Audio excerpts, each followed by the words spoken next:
Hello everybody, my name is Miguel. Welcome back to Lucid9. Alright, so he's just had that flashback with Yahiko, and I don't even remember where we're at, so we're just gonna continue. So yeah, I don't even know why I have my fingers on the WASD. Excuse me, burped. Anywho, alright. Your fault. She's dead. Too late. I shoved them out as I burst through the door. Oh, we were being confronted with the friend of the boyfriend whose girlfriend got murdered. So now he went to the roof of the... Okay, I remember now. Okay. It's okay. I nearly rushed into a face full of plants in my haste. The sunlight angrily cuts into my eyes as I slump on the nearest bench, breathing deeply through my nose. I just need some rest. Some silence. Some... Eek! Watch out! I jerk upright as a giant monster of fluffy fabric plummets through the air, pelting the space where my head was just moments ago. Suddenly, a very large, warm weight plops squarely on my lap, and I feel a tickle of velvety hair against my cheek. Oh, Akira. In the space of 10 seconds, I somehow acquired an Akira Karube sitting on the edge of my knees, hands braced against my shoulders, nose just an inch away from mine. I don't even have time to be embarrassed. As quickly as she landed on me, Akira jumps away, flushing a brilliant red. I'm sorry, Miyama. I didn't mean... A response trembles out of my mouth before I have time to think. What? It's fine. It's fine, really. Akira buries her face in her hands, thoroughly mortified. I seize the moment to glance around, trying to figure out what just happened. The fabric beside me seems to be a pile of costumes. Silks and satins in rich colors, meticulous embroidery, and white lace are just some of the materials that catch my eye. It's an enormous pile. I can't believe that she was trying to carry it by herself. Are these for the drama club? Yes, we're having dress rehearsal for the prom 2 show after school. You should come. Come give your undying support to Rui. I've never seen her in such a strange mood before. Akira may be Akira, but something seems to be bothering her intensely. Maybe I should ask her about it? Yeah, I'll ask her, because she's been acting weird. Say, is everything okay? Of course, everything is greater than gravy, brighter than rain. Peachier than the peachiest peach poacher who possibly poached a plethora of peaches. Wow. Yeah, something's definitely suspicious. It almost feels like she's trying too hard. You sure? You've gotten quite observant, haven't you? She shuffles backwards, collapsing her hands together. The truth is, I like you. No, I'm just kidding. I'm nervous. I relax. Oh, that was anticlimactic. Nervous for... Isamu's about to explode in 30 seconds if I can't disarm the bomb in time. What? Huh? Then why are you wasting your time around here? Oh, Admiral, you have no sense of humor. On the contrary, you should have played along.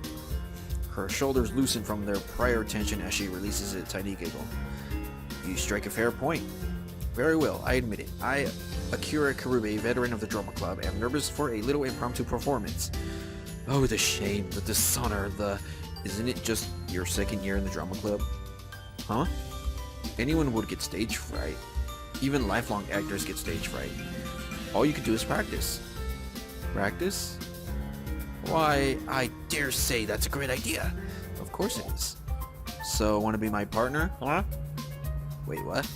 That's exactly my reaction. This is probably the last thing I'm in the mood for. Excuse me. No. I didn't even tell you what to do. What do I need to do? You just need to stand there like a candle on a stick. No. Admiral Meanie Head. Just ask Rui. I should. That's an unusual response. You don't want to? It's not a question of wanting to. Then what's the question? On the contrary, what is the answer? But the question doesn't matter so long as you have the answer. You can find the answer if you have the right question. You can also find the question if you have the right answer. Purple. A. I gave you an answer. What's the question? Clever. Oh, you're a sneaky one, Admiral Minihead. I see I've underestimated you. I can't help but chuckle at that. So will you help a comrade in need? I want to say yes, but I decide to play around a little more. Maybe. There is no middle ground. Choose this day which side you take. I recommend you choose wisely. Then no. Hey? Please. Fine. I can't say no to a face like that. How can I say no to a face like that? Really? Yes. I don't trust you. Why? I said fine. Any man who is so quick to change his mind should not be trusted. I don't blame her. Something about being around Akira makes me whimsical. Maybe she's rubbing off on me. Or maybe she's rubbing me. Regardless, I slap my hand on my chest in salute and bow. And bow. I swear, I'll be your practice partner for this lunch period. Satisfied? Swear upon the grave of protein shakes and molasses and we have a deal. Protein shakes and... No, I shouldn't even be surprised at this point. I solemnly swear upon the grave of protein and molasses. Protein shakes and molasses that I'll be your practice partner for this lunch period. I accept this oath and bind it to... You know, time's running out. If we're going to practice, we should do it now. Party pooper. Akira clears her throat and steps away, closing her eyes. Despite myself, I feel a rush of excitement. Just like when Rui and I played make-believe. Akira suddenly whips around, flinging an arm towards me, her entire posture thrumming with power. I see you finally arrived, sacred star flame. Truly, it is perfect timing. You get a front row seat to the mass zombification of your people. Sacred? Starflame? What kind of character would that be? Not today, Shadow Bell. I shall purify your soul and then purify the planet. We shall see. First you must proceed through me. Oh, spirits of the cosmos, bond with the summons of the abyss and heed my call. Expatriate this world. Expatriate this world. Akira lunges for the pile of fabric on the bench, withdrawing a long and narrow paintbrush out of nowhere. What kind of practice is this? Activate Orion Microcell Abolishment Prototype 14. She twirls the paintbrush with expert precision in her hand and jabs it at me. Am I supposed to follow through with this? I glance around for something to match her paintbrush, but finding nothing other than a hand shovel, I pick it up with two hands, making it as if it's heavy. Angels of light and flyers of freedom, bestow me with your blessings and don me with fitting arms to combat your mortal enemy. Light Spear Initiative. I swivel the shovel around my head, weighing it like some kind of giant halberd. She seems to understand. You are stronger than I expected. It appears that just one blow from your cursed weapon shall wipe me from existence. Of course, you'll have to hit me first. She dashes in, jabbing the paintbrush at my side. I fling myself away, swinging my shovel towards her, but she nimbly drops to the ground. I take a second for recovery, which she seizes to land a solid poke on my shin. Ow! I'll bite your kneecaps. She pulls away. I swing the halberd straight for her skull, but she leaps with cat-like grace, thrusting her rapier straight to my heart. I immediately parry the tip with my hilt, driving the edge towards her, but she easily disengages. Truly, your name as a being of power is justified, Sacred Starflame. As if your name is a being of corruption, Shadow Bell. I'll take that as a compliment. She stabs again. This time, I'm ready. I catch the rapier and twist it, sending it spiraling out of her grasp. Ah! Give up, Shadow Bell. Justice demands retribution. Well, that's unfortunate, because it sure won't be getting any. She backflips upon the nearest bench. Absently, I'm impressed at her agility, and raises a hand to the sky. Power of the sea stretched of the sky, intertwined to form this void and enrich this humble vessel with the glory of your eternal wrath. Could this be a finishing blow? I sign you unto the crimson depths of craven oaths and relieve you of your ancient constraints. Millennial Acre Crescent Destruction! She flips to the ground and lands in a somersault. Crashing her fist to the ground, I fly back, crumbling against the nearest tree. Erg! She recovers her rapier, pointing it at my throat. Any last words? I tightened my grip on my halberd, wheeling all strength to my arms. Not yet. I slam my foot against the hilt of the rapier, turning it to the side as I roll away. As she stumbles for balance, I swing my halberd clean at her neck. She barely dodges in time. Clever trick. I'll be sure to relate that to the high order. Oh, I tire of your paltry existence. You are like an incessant, irritating insect that means nothing to me. You are dirt beneath my shoe, a pebble in my ocean, a speck of dust on. I swing my halberd at her and chop her head off. Eh? Admiral Meaniehead? Yes, you interrupted me. I was subverting expected dramaticism. If we had an audience, they probably would have laughed. But overly long monologues are the best part of being a villain. I break into laughter as I return the shovel to its rightful place. Maybe so, but they're useless. The villain is leaving himself vulnerable for way longer than he should. Akira fixes her eyes on me for a moment, a small, affectionate smile curling at her lips. Yeah, I guess you're right. Her light giggle emphasizes the flush in her cheeks. I realize that the heaviness in my mind has completely dissipated. Hey, Akira? Thanks. What for? The fun. It was crazy, of course, but fun. I'm glad. She suddenly wraps her arms around her body, looking intensely vulnerable. Oh, no. What? I shouldn't have. Suddenly she scoops up the pile of fabric and races to the door. Is that the bell? Why, I do declare that's the bell. Goodbye, Admiral. Without another word, she kicks the door open and races down the stairs. It slams behind her, leaving me alone on the rooftop. I head back to my classroom in total bewilderment.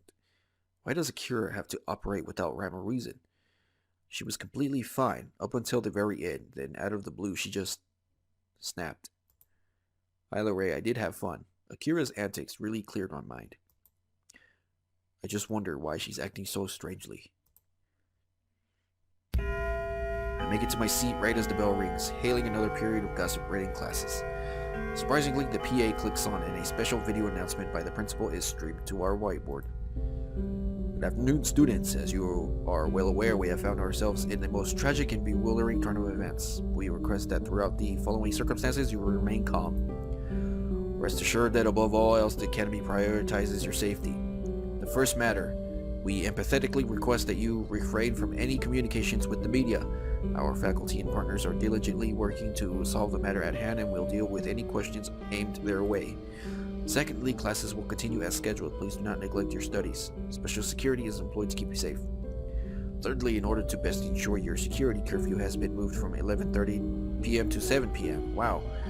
Please consider this timekeeping when you make plans. Try to refrain from being out of the school when alone. I expect groans from the student body, but there are none. People must be really scared. What I find interesting is the implementation of a harsher curfew when all the disappearances have been taking place inside campus after curfew. Maybe they're just trying to hide the truth. Please keep this security measure in mind as you plan your day. In accommodation, the dormitory, recreation rooms, exercise rooms, and practice rooms will be open for 24 hours.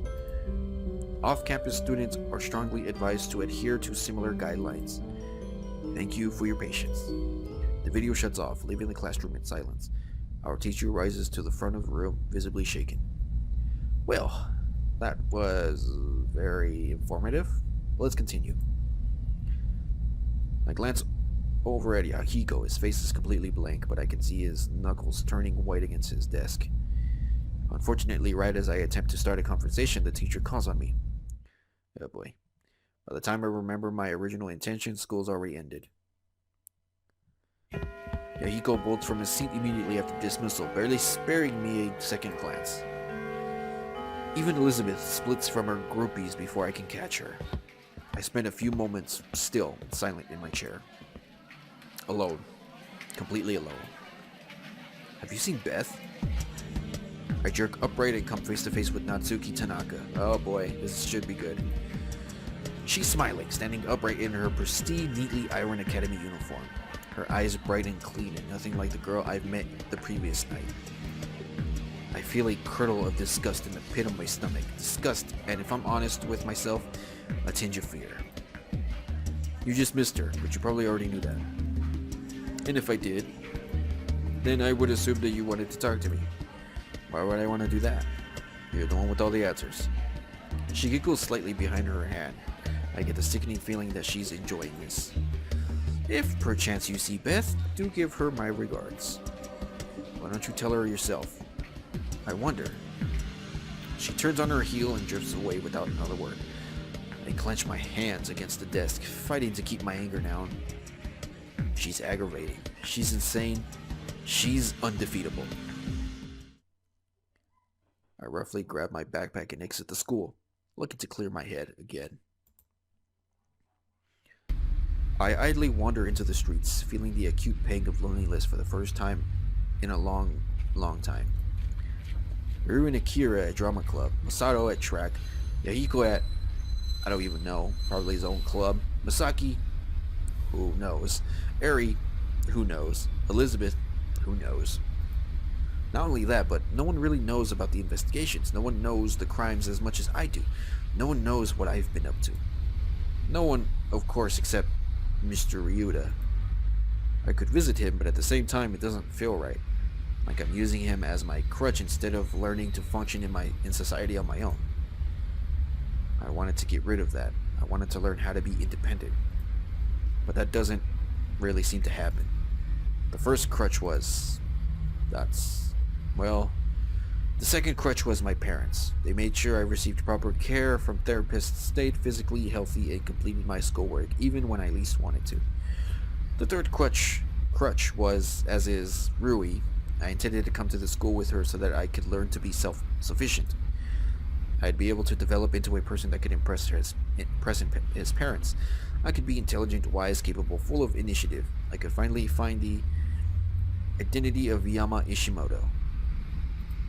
But instead, I just clung to Rui and stuck to my old ways because there's no reason to try for anything risky when something familiar will suffice.